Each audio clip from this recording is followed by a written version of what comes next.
Hello నమస్తే. రాష్ట్రంలో అధికారంలోకి రావడం కోసం కాంగ్రెస్ పార్టీ ఇచ్చిన హామీల వల్ల మోసపోయిన ఒక్కొక్కరుగా బయటికి వస్తున్నారు.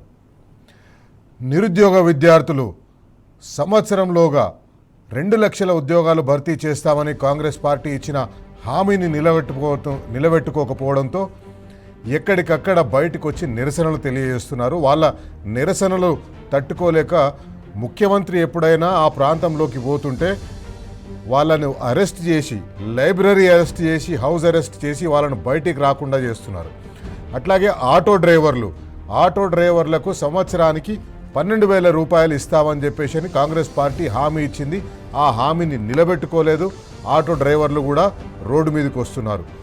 నిరుద్యోగ విద్యార్థులు, ఆటో డ్రైవర్లు ఒకవైపు వస్తుంటే మరోవైపు అంగన్వాడీ వర్కర్లు, ఆశా వర్కర్లు, రిటైర్డ్ ఉద్యోగులు, ఇట్లా ప్రతి ఒక్కరూ రోడ్డు మీదకి వచ్చి ధర్నాలు చేసి ప్రభుత్వాన్ని నిలదీస్తున్నారు.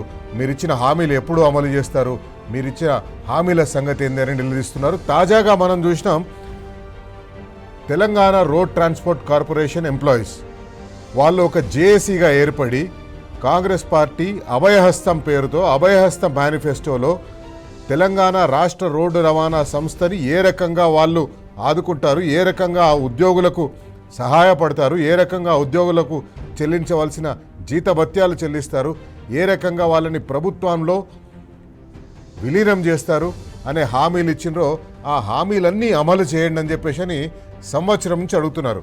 ఒకసారి కాంగ్రెస్ పార్టీ వాళ్ళు ఇచ్చిన హామీలు చూద్దాం. ఎన్నికల సందర్భంగా అభయహస్తం మేనిఫెస్టోలో ఆర్టీసీ కోసం ఒక సపరేట్ కాలం పెట్టిండ్రు. ఆ సపరేట్ కాలంలో వాళ్ళు ఇచ్చిన హామీలు ఏంది చూద్దాం. వాళ్ళు మొదటి హామీ ఏమిచ్చిండ్రు?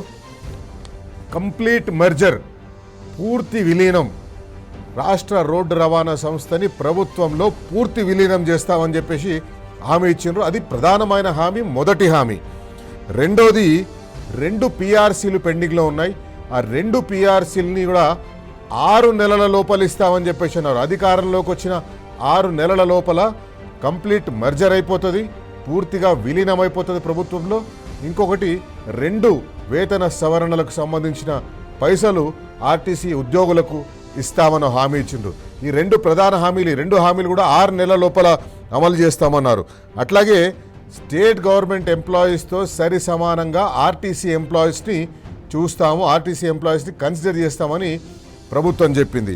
ఇంకోటి, కాంట్రాక్టెడ్ అవుట్సోర్స్ ఎంప్లాయీస్, ఎవరైతే కాంట్రాక్ట్ అవుట్సోర్స్ ఎంప్లాయీస్గా పనిచేస్తున్నారో ఆర్టీసీలో వాళ్ళందరికీ ఈపీఎఫ్తో పాటు ఉద్యోగ భద్రత ఇస్తామని చెప్పేసి ఒక హామీ ఇచ్చిండ్రు. ఇవి ప్రధానమైన హామీలు. ఈ హామీల్లో ఏ ఒక్క హామీ కూడా ఇప్పటి వరకు అమలు కాలేదు. దాదాపు 2.5 సంవత్సరాలుగా వస్తుంది కాంగ్రెస్ పార్టీ అధికారంలోకి వచ్చి. 29 నెలలు అయిపోయింది.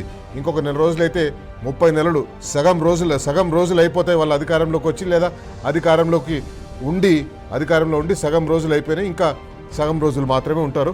ఏ ఒక్క హామీని కూడా వాళ్ళు అమలు చేస్తలేరు. అందుకే ఆర్టీసీ ఎంప్లాయీస్ చాలా ఆగ్రహంతో ఉన్నారు. సంవత్సరం కింద అంటే మే నెలలో 2025 మే నెలలో 3 ఐఏఎస్ ఆఫీసర్లతోటి ఒక కమిటీ వేసింది. 3 ఐఏఎస్ ఆఫీసర్లు, సీనియర్ ఐఏఎస్ ఆఫీసర్లు. ఎవరు వాళ్ళు? నవీన్ మిట్టల్. వీళ్ళు సంవత్సరం కింద నోటీస్ ఇచ్చిండ్రు, సమ్మెకు నోటీస్ ఇస్తే లేదు, చర్చలు చేద్దాము, మీ సమస్యల పరిష్కారం కోసం, ప్రభుత్వంలో విలీనం కోసం, మీ పిఆర్సీల కోసం, మీకు రావాల్సిన బెనిఫిట్స్ కోసం, మీ కోఆపరేటివ్ సొసైటీ ఫండ్ని మీకు ఇస్తందుకోసం ఒక కమిటీని వేస్తున్నాము, ఐఏఎస్ల కమిటీ మీ సమస్యల్ని పరిష్కరిస్తుందన్నారు. ఆ ఐఏఎస్లు ఎవరు? Naveen Mittal senior IAS officer, DS Lokesh Kumar, అట్లాగే డి కృష్ణ భాస్కర్. ఈ 3తోటి కలిపి కమిటీ వేసింది. సంవత్సరం అయినా కూడా ఆ కమిటీ ఇంతవరకు ఏం చేసింది? ఉద్యోగులతోటి మాట్లాడిందా లేదా? ఉద్యోగులతోటి మాట్లాడితే ఏం మాట్లాడింది? లేకపోతే వాళ్ళు మాట్లాడుకున్నారా? వాళ్ళు ప్రభుత్వంతో మాట్లాడినరా? వాళ్ళు యాజమాన్యంతో మాట్లాడినరా? ఈ వివరాలు ఏవి కూడా చెప్పలేదు. అందుకే ఆర్టీసీ ఎంప్లాయీస్ నేను మాట్లాడుతున్నప్పుడు చాలా గట్టిగా అడిగినరు, ఈ 3 మెంబర్ కమిటీ ఏం చేసింది? 3 సభ్యుల ఐఏఎస్ కమిటీ, అధికారుల కమిటీ ఏం చేసింది? ఆ వివరాలు చెప్పమంటే ప్రభుత్వం దగ్గర ఆ వివరాలు లేవు. అయితే ఎన్నికలప్పుడు కాంగ్రెస్ పార్టీ ఏం హామీలు ఇచ్చింది? అభయహస్తంలో ఏం హామీలు ఇచ్చింది? ఆ ముఖ్యమంత్రి అప్పుడు పిసిసి ప్రెసిడెంట్గా ఉన్న ఇప్పటి ముఖ్యమంత్రి రేవంత్ రెడ్డి అప్పుడు ఏం మాట్లాడినరో ఒకసారి మీకు అందరికీ గుర్తు చేయాలి. ఎందుకంటే తెలంగాణ ప్రజలు వీటిని ప్రతిసారి వీటిని మళ్ళా వినాలి. ఎందుకంటే ఏ రకంగా హామీలు ఇచ్చిండ్రు, ఏ రకంగా మోసం చేసిండ్రు, ఇవన్నీ కూడా తెలంగాణ ప్రజలు ప్రతిరోజు వినాలి, ప్రతిరోజు వాళ్ళు చర్చించుకోవాలి. ఒకసారి రేవంత్ రెడ్డి ఏం మాట్లాడింది చూద్దాం. రాష్ట్ర ప్రభుత్వాన్ని కాంగ్రెస్ పార్టీ డిమాండ్ చేస్తుంది, తక్షణమే భేషజాలకు పోకుండా కార్మికులను పిలిచి వాళ్ళని ఎవరైతే సంఘ ప్రతినిధులు ఉన్నారో చర్చలు వెంటనే జరిపి ఈ సమస్యకు శాశ్వత పరిష్కారం చూపించాలి. ఆర్టీసీని రాష్ట్ర ప్రభుత్వంలో విలీనం చేసుకోవాలి. ఇప్పుడు జరుగుతున్న పరిణామాల్లో మూలిగే నక్క మీద తాటిపాటు పడ్డట్టుగా ఎవరో రెచ్చగొడుతున్నా, ఎవరెవరో ప్రేరేపితం చేస్తే దయచేసి వద్దు. అనవసరంగా ప్రజలను ఇబ్బంది పెట్టే ప్రయత్నం చేసి ఎవరో ప్రేరేపిస్తే జరిగేటువంటి అందరూ చూస్తూ ఉన్నారు. టీఆర్ఎస్కి అనుబంధంగా ఉన్నటువంటి రిటైర్ ఉద్యోగులు ఏ విధంగా ప్రభుత్వానికి ఆర్టీసీకి వ్యతిరేకంగా మాట్లాడుతూ ఉన్నారో చూస్తూ ఉన్నారు. ఇవాళ ఈ సమ్మెకు వెనుక నుంచి రెచ్చగొట్టే ప్రయత్నాల లోపల అటువంటి ట్రాప్లో పడొద్దని కోరుతా ఉన్నాం. ఇట్లాగే గత నెల 15 రోజుల నుంచి ఆర్టీసీ ఉద్యోగులు సమ్మె నోటీస్ ఇచ్చినప్పటి నుంచి దీనికి సానుకూలమైన పరిష్కారం వస్తుంది. ఎందుకంటే 35,000 మంది ఆర్టీసీ ఉద్యోగులకు సంబంధించిన విషయం ఇది. వాళ్ళ జీతభత్యాలకు సంబంధించిన విషయం, వాళ్ళ జీవన శైలికి సంబంధించిన విషయం. రాష్ట్రంలో దాదాపు 6 నుంచి 7,000 వరకు బస్సులున్నాయి. రాష్ట్రానికి ఇదొక లైఫ్ లైన్ లాంటిది. స్టేట్ రోడ్ ట్రాన్స్పోర్ట్ కార్పొరేషన్ అంటే రాష్ట్రానికి లైఫ్ లైన్ లాంటిది. ఆ లైఫ్ లైన్ మేము ప్రభుత్వానికి సరైన సమయం ఇచ్చి, ప్రభుత్వానికి ఒక లాంగ్ రోప్ ఇచ్చి, ఒకవేళ ప్రభుత్వం చర్చిస్తే చర్చల ద్వారా మనకు సానుకూల ఫలితాలు వస్తే సమ్మె నివారించవచ్చు అని ఒక ఉద్దేశంతో ఆర్టీసీ ఎంప్లాయీస్ నెల 15 రోజుల నుంచి వెయిట్ చేస్తున్నారు. కానీ ఏ ఒక్క రోజు కూడా ప్రభుత్వం వాళ్ళని పిలిచి మాట్లాడే ప్రయత్నం చేయలేదు. ఇప్పుడు తాజాగా 21 నుంచి ఈ నెల 21 అంటే వచ్చే మంగళవారం మధ్యరాత్రి తర్వాత ఏ ఒక్క బస్సు కూడా నడవదు. రాష్ట్రంలో ప్రభుత్వ రవాణా స్తంభించిపోతుంది. రాష్ట్రంలో ఆ 35,000 మంది ఆర్టీసీ ఉద్యోగులు సమ్మెకు పోతారని జేఏసీ నాయకులు, ఆర్టీసీ జేఏసీ నాయకులు హెచ్చరించారు. దాన్ని ఒకసారి చూద్దాం. ప్రభుత్వం ఏర్పడిన కాడ నుంచి ఎన్నో మార్లు వారిని సొంతంగా కలిసినప్పటికీ, ఎన్నో రకాలుగా విన్నవించుకున్నప్పటికీ, దశల వారి ఉద్యమాలు చేసినప్పటికీ మరి ఎక్కడ కూడా ఏ సమస్య కూడా పరిష్కారం చేసుకున్నందున మరి యొక్క రాష్ట్ర ప్రభుత్వం ముందుకు రానందున మరి విధిలేని పరిస్థితులలో మార్చి 13వ తారీఖు నాడు కార్మికుల సూచన మేరకు సమ్మె నోటీసు జేఏసీగా జారీ చేయడం జరిగింది. ఈ ఆర్టీసీ యాజమాన్యానికి, ఈ రాష్ట్ర ప్రభుత్వానికి ఇవ్వడం జరిగింది. ఈ రోజుకు 30 రోజులు అవుతుంది. ఒక్క నెల కావస్తున్నప్పటికీ కూడా ఈ రోజు వరకు కూడా యాజమాన్యం కానీ ప్రభుత్వం నుంచి కానీ ఎక్కడ కూడా స్పందన లేదు. సమస్యలు పరిష్కరిస్తామనే యొక్క ఆలోచన కూడా ఈ రాష్ట్ర ప్రభుత్వం కూడా ఇక్కడ లేదు. ఈ రోజు వరకు కూడా వేచి చూసాం. ఈ రోజు వరకు కూడా ఎలాంటి స్పందన లేకపోవడం వలన ఈ రోజు జేఏసీగా కార్మికుల యొక్క అభిప్రాయం మేరకు, కార్మికుల యొక్క కోరిక మేరకు ఏప్రిల్ 22వ తారీఖు మొదటి డ్యూటీ నుండి ఆర్టీసీలో సమ్మె జరుగుతుందని చెప్పేసి, సమ్మె చేస్తామని చెప్పేసి ఈ రోజు మీ అందరి ముందు ప్రకటిస్తున్నాం. యాజమాన్యం గవర్నమెంట్ బలవంతంగా ఆర్టీసీ వాళ్ళని రోడ్డెక్కించింది. ఇవాళ సమ్మెకి బలవంతంగా పంపిస్తున్నది. దీన్ని తీవ్రంగా ఖండిస్తా ఉన్నాం. ప్రభుత్వ విధానాన్ని యాజమాన్యంలో గాని ఎలాంటి మార్పు రాలేదు. ఇద్దరు కూడబలుక్కొని ఆర్టీసీని నిర్వీర్యం చేయడానికి, ఆర్టీసీ ఉద్యోగులని ఇవాళ ఇబ్బంది పెట్టడానికి, ఆర్టీసీని ప్రైవేట్ పరం చేయడానికి, ఆర్టీసీని ఇవాళ ఇబ్బంది పెట్టే పరిస్థితిలో తీసుకొచ్చింది.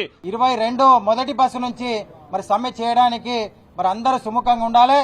ఈ ప్రజారవాణా సంస్థ, ప్రభుత్వ రంగ సంస్థ మరి బతకాలా, ఉండాలా, అందరికీ అనుకూలంగా ఉండాలా, ప్రజా రవాణా ప్రతి బీదస్సులకు మరి చేరే విధంగా మరి సంస్థ బతకాలనే ఉద్దేశంతో చేస్తున్న పోరాటం కాబట్టి ప్రతి ఒక్కరి ఇంట్లో భాగస్వామ్యం తీసుకొని అందరూ ఈ సమ్మెకు సంపూర్ణ మద్దతు ప్రకటించాలని ప్రతి ఒక్కరిని కోరుతూ మా సమస్యల్ని పెండింగ్ లో పెట్టి అవుట్ సోర్సింగ్ విధానంతో, ఎలక్ట్రికల్ బస్సులతోటి, లేకపోతే రిటైర్డ్ అయిన ఎంప్లాయీస్ పిల్లల కన్సల్టెంట్ పే తోటి దినదినంగా దీన్ని ప్రైవేట్ పరం చేసుకుంటూ వస్తుంది. కాబట్టి ఇవాళ దీన్ని మొత్తం ఆర్టీసీని నిర్వీర్యం చేయాలన్న ఉద్దేశంతో ఇటు ప్రభుత్వం అటు యాజమాన్యం ఉన్నది. కాబట్టి ఇవాళ సమ్మెకు దిగాల్సిన అవసరం వచ్చింది. 2 సంవత్సరాల మేము వెయిట్ చేసినాము. మా సమస్యలు పరిష్కారం చేస్తారని. ఇప్పటివరకు సమస్యలు పరిష్కారం కాలేదు. మరి ఇప్పటివరకు సమస్యలు పరిష్కారం కాకపోతే మరి మాకు ఇక ఓపిక నశించింది. 3 సంవత్సరాలు దగ్గర పడుతున్నప్పుడు మరి మా సమస్యలు తీరాలంటే మాకున్న ఆయుధం వల్ల ఒకటే సమ్మె చేయడమే. ఆర్టీసీ వాళ్ళు సమ్మె పోవడానికి ముఖ్య కారణం ప్రభుత్వంలో విలీనం చేస్తామని చెప్పి కాంగ్రెస్ పార్టీ చెప్పింది. ప్రభుత్వంలో విలీనం చేయలేదు. రెండోది 2 పెండింగ్ పిఆర్సీలు ఇస్తామని చెప్పేసి అని కాంగ్రెస్ పార్టీ వాగ్దానం చేసింది.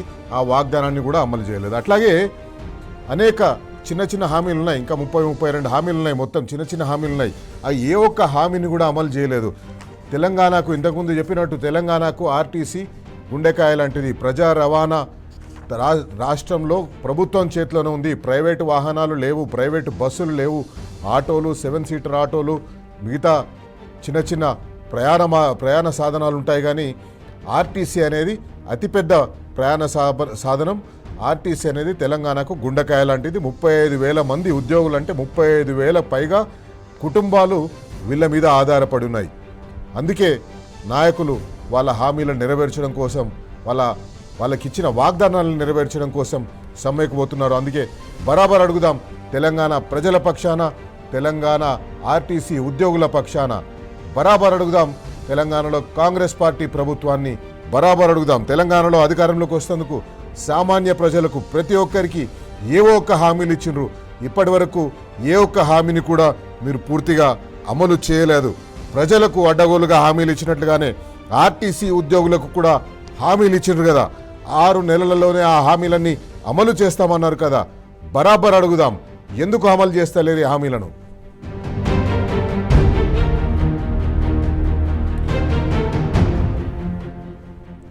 ఆర్టీసీ ఉద్యోగులు సంవత్సరం నుంచి అడుగుతున్నారు.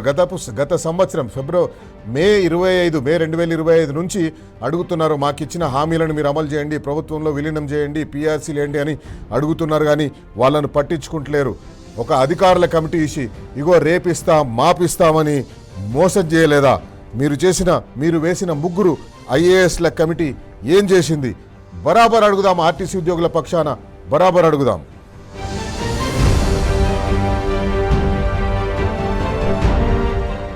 ఈ నెల 21 మధ్యరాత్రి నుంచి అన్ని బస్సులు బంద్ పెడతామంటుండ్రు. ఇప్పటికైనా ఉద్యోగులతోటి మాట్లాడతారా?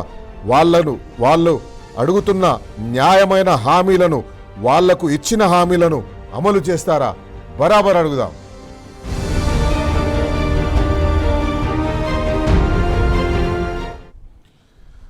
ఆర్టీసీలో సమ్మె గురించి, ఆర్టీసీలో సమ్మెకు పోతున్న కార్మికుల పక్షాన జేఏసీలో ఉండి పోరాడుతున్న తెలంగాణ మజ్దూర్ యూనియన్ నాయకులు రామచంద్రారెడ్డి గారు ఈరోజు మనతో స్టూడియోలో లైవ్లో ఉంటారు. ఆయనతో మాట్లాడదాం. ఆయనతో కలిసి ఈ ప్రభుత్వాన్ని అడుగుదాం.